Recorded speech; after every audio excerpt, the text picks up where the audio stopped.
আবার ভালোবাসার স্পর্শে ভরিয়ে রাখবে সংসার। সকল কাজ করবে সে তার মাত্র দুটি হাত দিয়ে।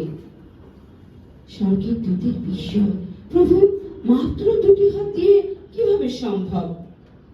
প্রভু বললেন, আমি এই দুটি হাতের পাশাপাশি তাকে দেব যন্ত্রণা, তার গৌরব প্রকাশ, তার স্মৃতি, সন্দেহ, অশ্রু, যাদের সে জয় করবে বিস্ময়। দূতের বিস্ময় আরো বেড়ে গেল।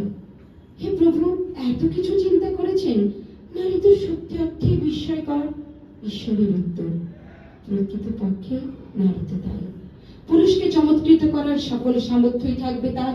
সমস্যা মোকাবেলায় সে হবে সিদ্ধহস্ত, ভারী দায়িত্ব বহন করবে হাসি মুখে, সুখ ও ভালোবাসা এবং আনন্দে ভরিয়ে রাখবে সে তার চারপাশ।